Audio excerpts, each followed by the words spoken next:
Graça e paz, irmãos e irmãs. Amém. Evangelho de Mateus, capítulo 11, versículos 2 ao versículo 11. Mateus, capítulo 11, versos 2 ao 11. Convido a igreja, aqueles que puderem, colocar-se em pé para a leitura aqui. Faremos o texto do Evangelho, que diz: quando João ouviu no cárcere falar das obras de Cristo, mandou por seus discípulos perguntar-lhe: és tu aquele que estava para vir, ou havemos de esperar outro? E Jesus, respondendo, disse-lhes: ide e anunciai a João o que estáis ouvindo e vendo. Os cegos vêm, os coxos andam, os leprosos são purificados, os surdos ouvem, os mortos são ressuscitados, e aos pobres está sendo pregado o Evangelho. E bem-aventurado é aquele que não achar em mim motivo de tropeço. Então, em partindo eles, passou Jesus a dizer ao povo a respeito de João: que saíste a ver no deserto um caniço agitado pelo vento? Sim, que saístes a ver um homem vestido de roupas finas? Ora, os que vestem roupas finas assistem nos palácios reais. Mas para que saístes? Para ver um profeta? Sim, eu vos digo, e muito mais que profeta. Este é de quem está escrito: eis aí, eu envio diante da tua face o meu mensageiro, o qual preparará o teu caminho diante de ti. Palavra do Senhor. Amém, amém e amém. Podem se sentar.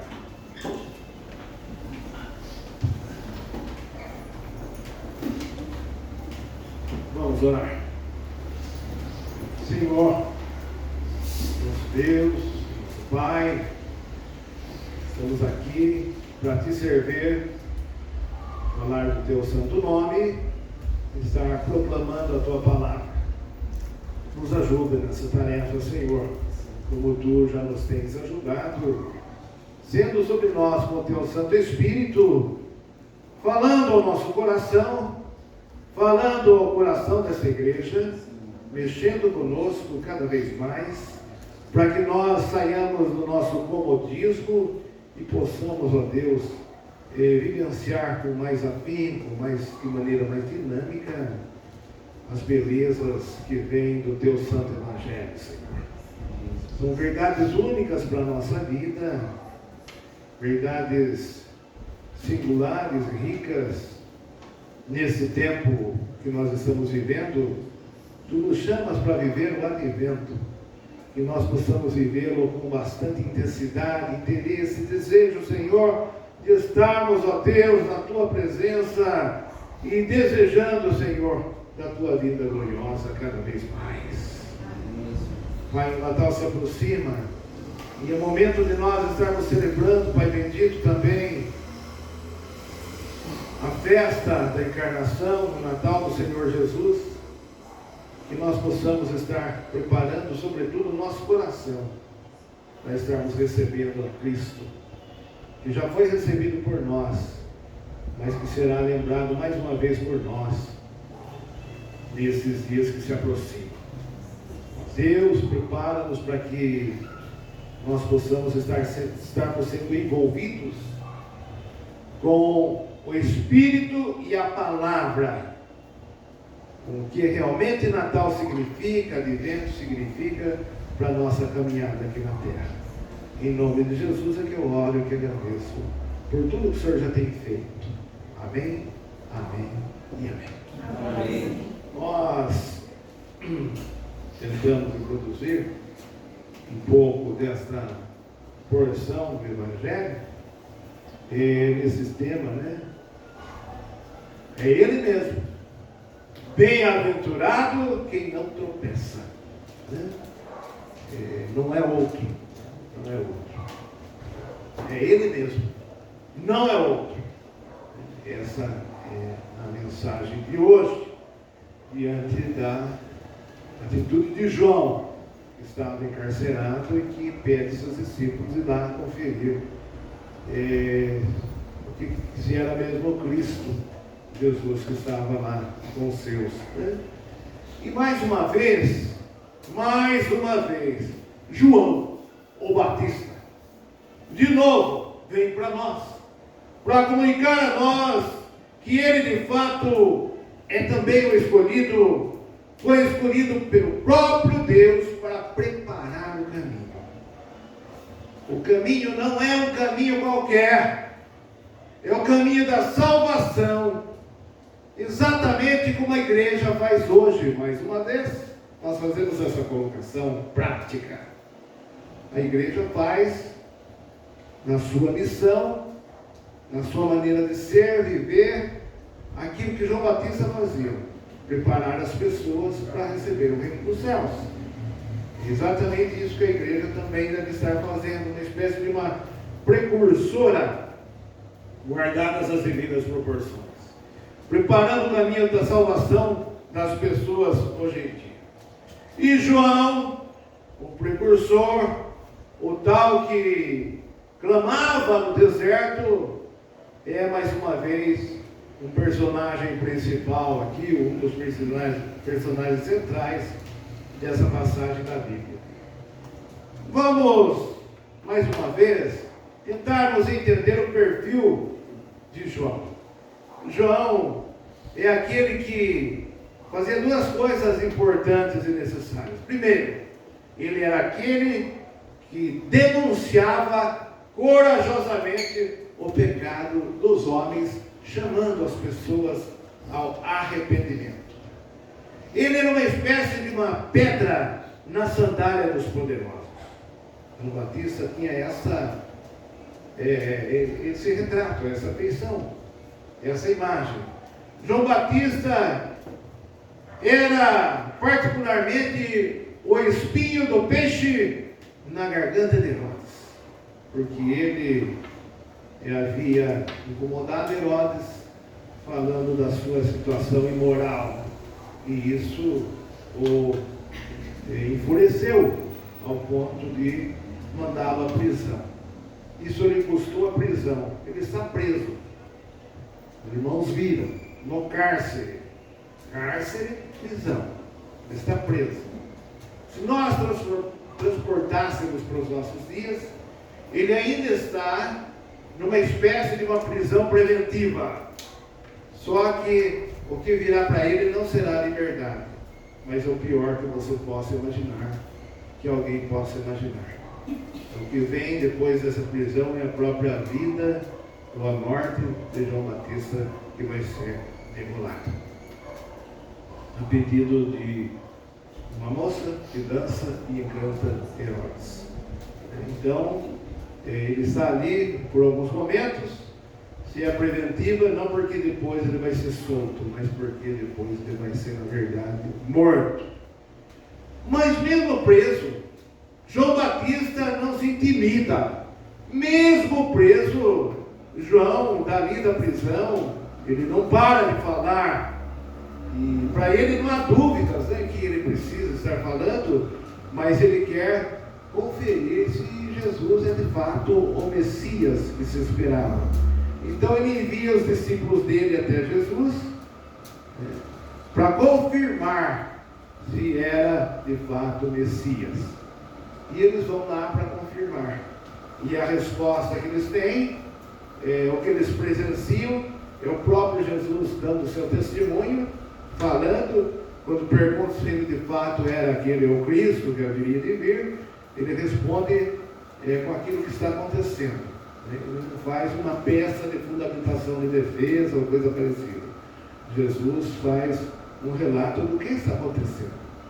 Vai lá e diz para João o seguinte: aqui os cegos veem, aqui os coxos andam, aqui os leprosos são purificados, aqui os surdos já estão ouvindo, aqui os mortos são ressuscitados, e aos pobres está sendo pregado o Evangelho.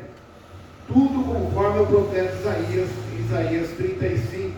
Se os irmãos quiserem conferir agora ou depois, lá está registrado isso. Tudo isso. Com isso aí, Jesus sabe que João vai entender, que João Batista vai decodificar quem é ele de fato, se é ele mesmo ou não. O relatório dos discípulos de João, que vem até ele, é a melhor devolutiva que ele poderia obter, que ele poderia ouvir. Que confirmação magnífica, é ele mesmo, não é outro. É ele mesmo, não é outro. Amém? É ele mesmo.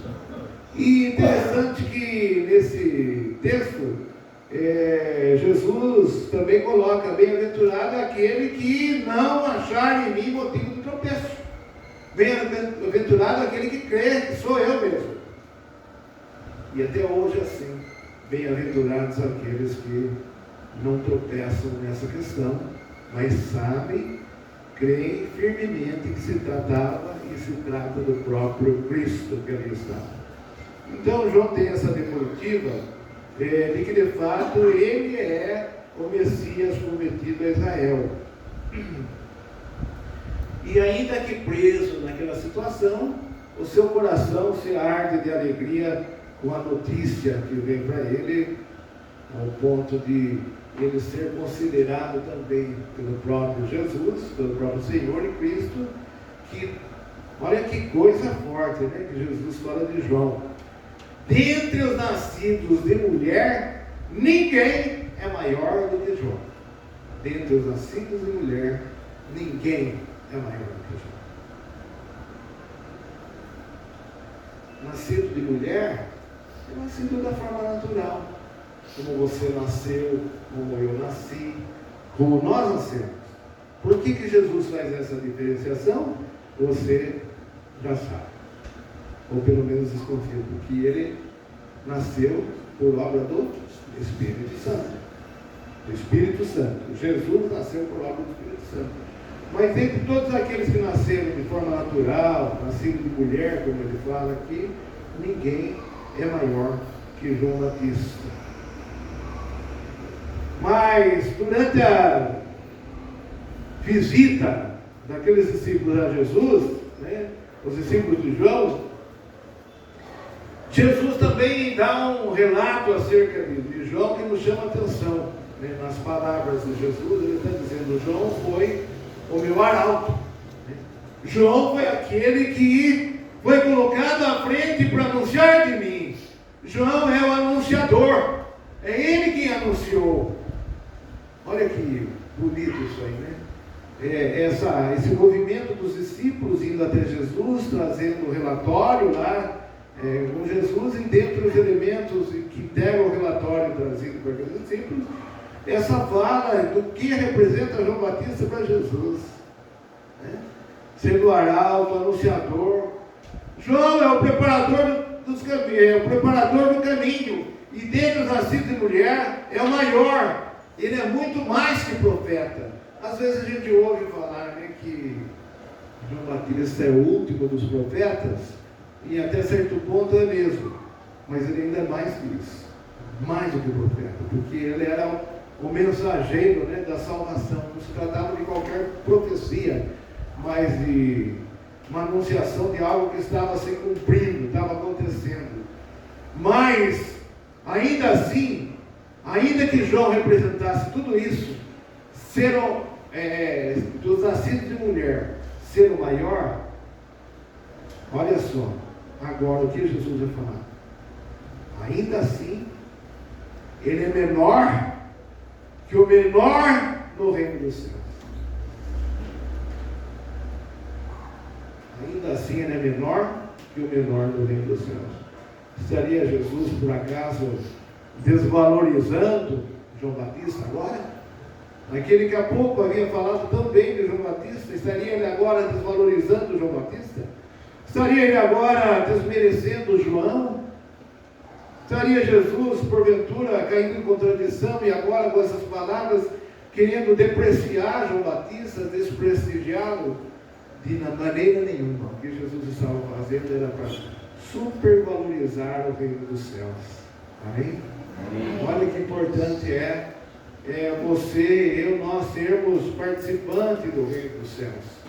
O menor no reino dos céus é maior que João Batista. Dá para imaginar isso?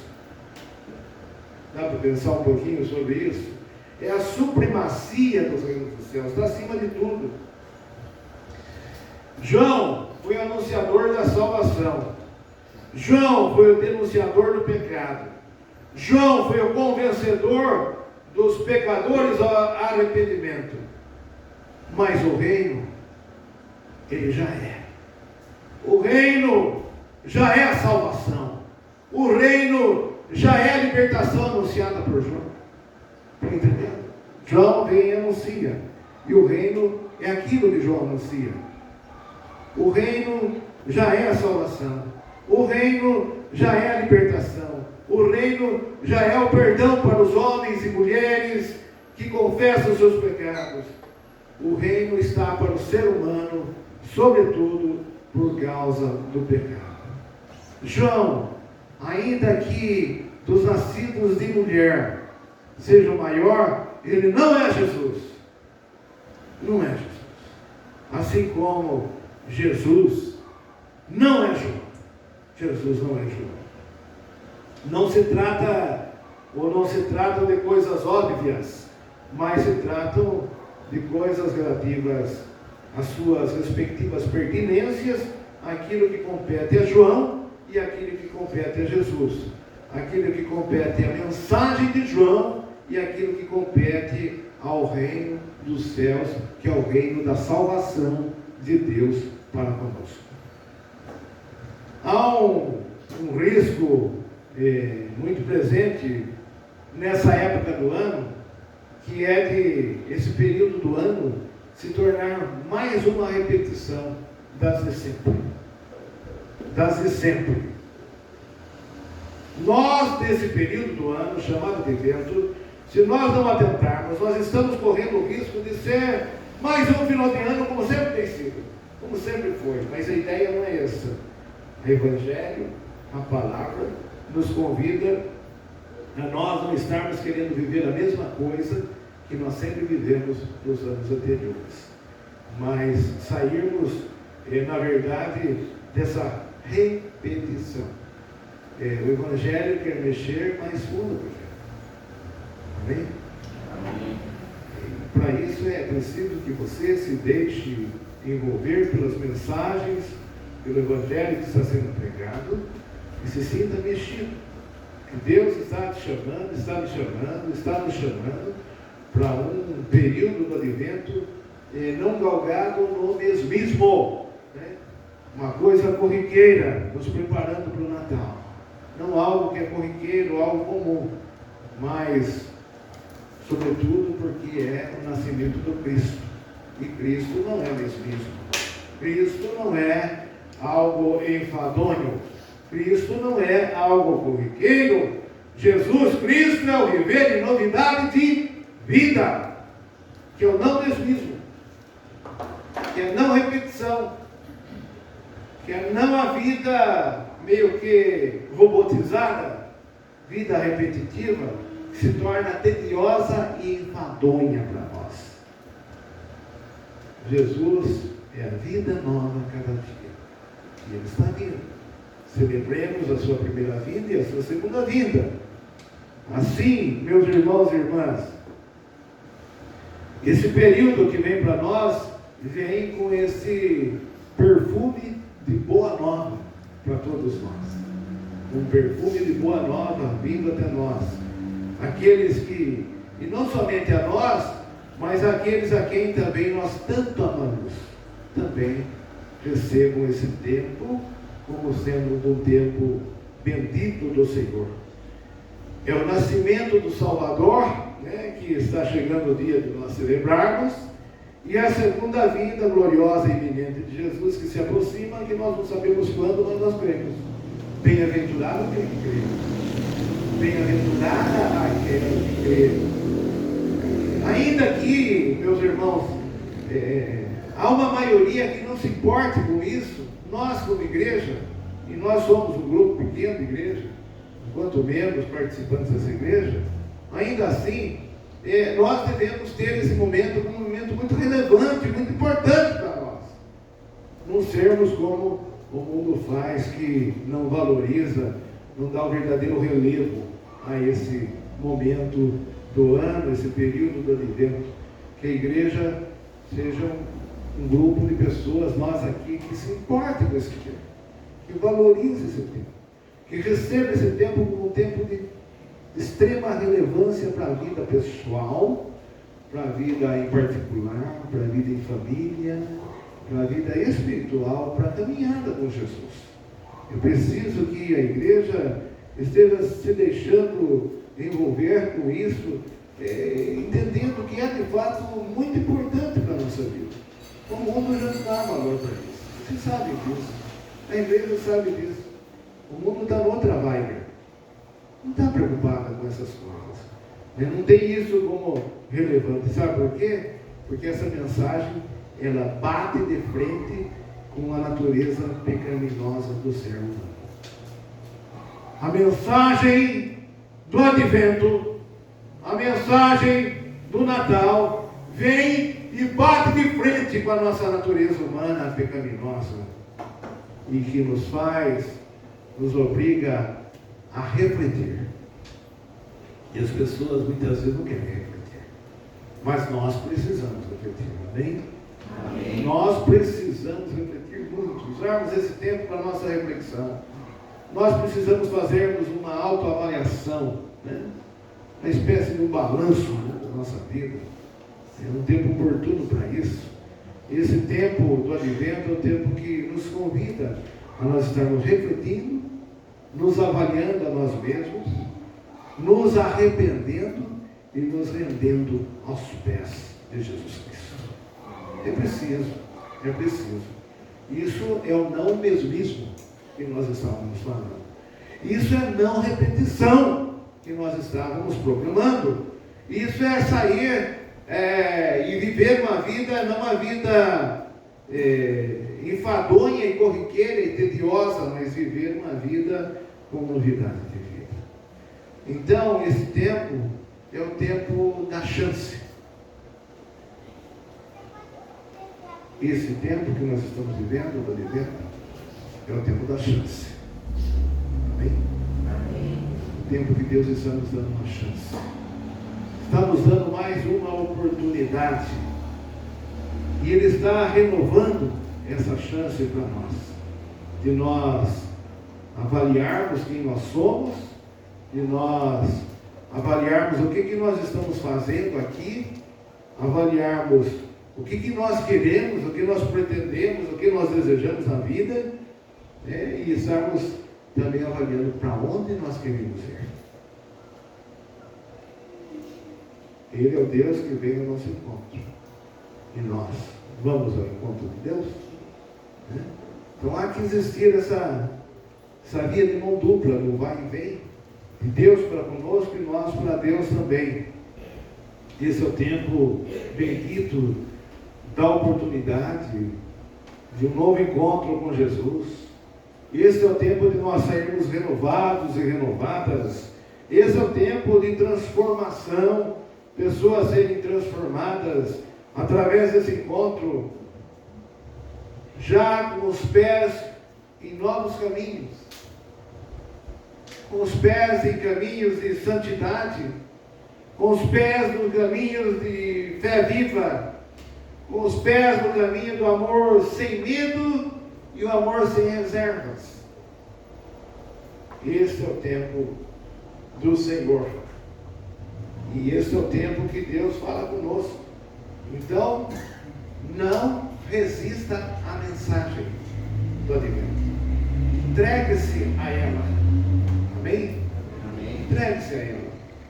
Deixe-se vencer pela mensagem do advento. Deixe-se vencer pela mensagem do Senhor Jesus.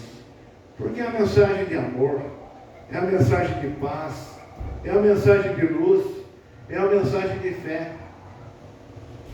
Mensagem de amor, onde há tanto ódio. Mensagem de paz, num mundo que há tanta guerra. Mensagem de luz, numa sociedade tão doentia e tão escura como a sociedade nos dias de hoje. Uma mensagem de fé, onde o homem quer ver tudo concretizado, não tem paciência com nada, não crê naquilo que não vê, só crê naquilo que ele vê. E isso não é fé. Me desculpe, mas à luz da Bíblia, isso não é fé. A fé é a certeza ou a convicção das coisas que se não veem e se esperam. Hebreus 11:1, se eu não estiver equivocado. Mas esse mundo é assim, não se interessa pelo amor, não se interessa pela paz, não se interessa pela luz, não se interessa pela fé, não se interessa pela esperança em Deus, não se interessa pela salvação e não se interessa também pela alegria verdadeira que vem de Deus e prefere ao caos. Mas tudo isso é possível: amor, paz, luz, fé, esperança, salvação, alegria. Tudo isso é possível mesmo em meio ao caos. Bem-aventurado aquele que crê e deseja esses valores que não são deste mundo, mas são do reino dos céus para a nossa vida. Valores que vêm para calar fundo nos nossos corações, valores que vêm para abrir novos caminhos para nós, valores que vêm para abrir novos horizontes, os novos horizontes descortinando os portais da eternidade. Só Jesus os tem. Aquele que vem para trazer-nos um reino que nunca terá fim. Pensa nisso. Todos os demais têm os pés de barro. Não vão aguentar. Não vão suportar. Daniel já viu isso. É só ler lá. Mas o reino dos céus será para sempre e sempre. E o povo de Deus deve dizer amém e amém. Amém. Amém, amém. Jesus é aquele que veio e habitou entre nós. E sofreu tanto para que haja mudança na vida. Ele veio, passou por tudo que passou desde o seu primeiro momento de humilhação, como nós estamos estudando aqui na escola dominical, um dos estados de Jesus, situações de Jesus, vivência de Jesus, momento de humilhação. Desde o seu primeiro momento, a forma como ele nasceu, tudo isso para trazer-nos a salvação, trazer a transformação, trazer a conversão, trazer a regeneração de vidas. Igreja amada, irmãos e irmãs, que neste ano e desta vez a mensagem da salvação do Senhor Jesus, a mensagem do reino dos céus, a mensagem da boa nova possa pulsar com toda a força nos vossos corações. Amém. E impulsionar vocês, impulsionar-me também, impulsionar a nossa vida, mesmo em meio ao caos que esse mundo se encontra. Que nada tire você desse foco. Que jamais a igreja, que jamais seja para nós o tempo do advento um tempo qualquer, um tempo não importante, um tempo irrelevante, um tempo comum, um tempo corriqueiro, mas ao contrário, que esse advento seja para você e para mim. Eu quero isso para mim. Eu quero. Eu gostaria muito que você quisesse também. Que esse advento fosse um divisor de águas na sua vida. Para melhor. Porque sabe quem ia ganhar com isso? Além de você, a sua casa, a sua família, E por conseguinte, sabe quem mais ia ganhar? Essa igrejinha que nós tanto amamos. Com você aí, seu coração pulsando, aí o amor por Cristo, a vibração pelas coisas de Deus, a igreja toda ia ser abençoada, tremendamente abençoada com isso. Quem sabe um dia você possa lá na frente dizer: aquele evento foi diferente para mim. É essa a ideia. É esse o propósito, irmão. É esse o propósito, irmão.